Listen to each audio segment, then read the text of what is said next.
NgokukaJohane 7.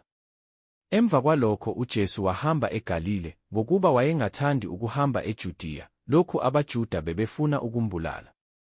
Kwase kusondele umkhosi wabaJuda owamadokodo. Base bethi kuye abafowabo, "Muka lapha, uye eJudiya, ukuze nabafundi bakho babone imisebenzi yakho oyenzayo. Ngokuba akukho muntu owenza utho ekusithekeni efuna yena uqobo lwakhe abe sobala. Uma wenza lezi zinto, zibonakalise wena kulo izwe." Ngokuba nabafowabo babengakholwa nguye. Ngakho-ke uJesu wathi kubo, "Isikhathi sami asikafiki, isikhathi senu silungile njalo. Izwe lingenizonde nina, kepha mina liyangizonda, ngokuba ngifakaza ngalo ukuthi imisebenzi yalo mibi. Yenyukani nina, niye emkhosini, mina angenyukeli manje kulo mkhosi, ngokuba esami isikhathi asikapheleli." Eseshilo lokho kubo wahlala eGalile. Sebenyukele emkhosini abafowabo, naye-ke wenyuka, kungesobala kepha kungathi kungasese. Khona abaJuda bamfuna emkhosini, bathi, "Uphi yena na?" Kwabakhona ukukhonona okukhulu ngaye phakathi kwezixuku. Abanye bathi, "Muhle," abanye bathi, "Cha," ngokuba udukisa abantu. Nokho kwakungekho muntu owakhuluma obala ngaye ngokwesaba abaJuda. Kuthe sekuphakathi komkhosi, uJesu wenyukela ethempelini, wafundisa. Ngakho abaJuda bamangala bathi, "Lona uyazi kanjani imibhalo engafundanga na?" Khona uJesu wabaphendula wathi, "Imfundiso yami akusiyo eyami kodwa ngeyongithumileyo. Uma umuntu ethanda ukwenza intando yakhe, uzakwazi ngemfundiso noma ivela kuNkulunkulu noma ngizikhulumela okwami.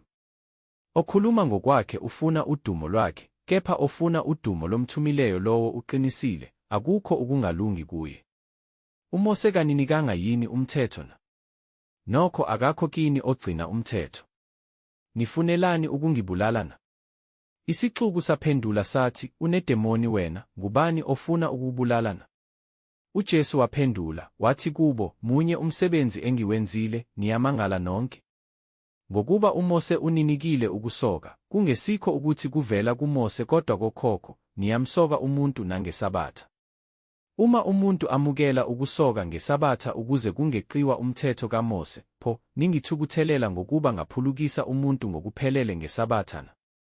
Ningahluleli ngokwamehlo, kepha yahlulelani ukwahlulela okulungileyo." Base bethi abanye kwabaseJerusalema, "Lo akusiye yini abafuna ukumbulala na?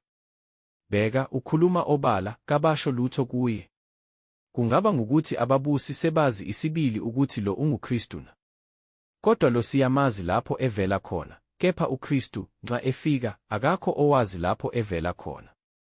Ngakho uJesu wamemeza efundisa ethempelini, wathi, niyazi futhi ukuthi ngivelaphi, mina-ke angizizelanga, kodwa ongithumileyo uqinisile, eningamaziyo nina.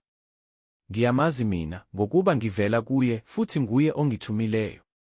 Ngakho bafuna ukumbamba, kepha akubangakho owambeka isandla, ngokuba isikhathi sakhe sasingakafiki.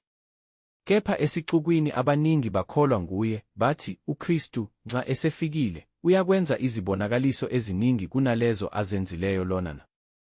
AbaFarisi bezwa isixuku sikhonona ngalezo zinto ngaye, abaphristi abakhulu nabaFarisi base bethuma izikhonzi ukuba zimbambe. Ngakho-ke uJesu wathi, "Kuseyisikhashana ngikhona kini, bese ngimuka, ngiye kongithumileyo. Niyakungifuna, ningangifumani, nalapho ngikhona, ningeze nina." Ngakho abaJuda bakhuluma bodwa, bathi, "Uzakuya ngaphi lo lapho singayikumthola na? Uyakuya kwabahlakazekileyo kumaGreki, afundise amaGreki na? Lizwi lini leli alishoyo lokuthi, niyakungifuna, ningangifumani, nokuthi, lapho ngikhona, ningeze nina na?" Kepha ngosuku lokugcina olukhulu lomkhosi uJesu wema wamemeza wathi, "Uma ekhona owomileyo, akeze kimi, aphuze. Okholwa yimi, njengokusho kombhalo, esiswini sakhe kuyakugobhoza imifula yamanzi aphilayo." Washo lokho ngomoya abazakumamukela abakholwa nguye, ngokuba umoya wayengakafiki, lokhu uJesu wayengakakhazimuliswa. Abanye besixuku sebezwa lawa mazwi bathi, "Lo ungumprofethi isibili." Abanye bathi, "Lo unguKristu." Kepha abanye bathi, "Kanti uKristu uvela eGalile na? Awushongo yini umbhalo ukuthi uKristu uvela enzalweni kaDavide naseBethlehema emzaneni lapho wayekhona uDavide na? Ngakho kwaba khona ukwahlukana ngaye esixukwini. Abanye-ke kubo babethanda ukumbamba, kepha akubangakho owambeka izandla. Zafika-ke izikhonzi kubaphristi abakhulu nakubaFarisi. Bathi kuzo, animlethanga ngani na? Izikhonzi zaphendula zathi, akuzange kukhulume muntu njengokuba kukhuluma lowo muntu. Ngakho abaFarisi baziphendula bathi, kanti nani nidukisiwe na? Ukhona yini ezikhulwini nakubaFarisi oke wakholwa nguye na? Kodwa lesi sixuku esingawazi umthetho siqalekisiwe. Wayesethi kubo uNikodemu owake weza kuye engomunye wabo, konje umthetho wakithi uyamlahla yini umuntu ungakamuzwa kuqala uze wazi akwenzayo na?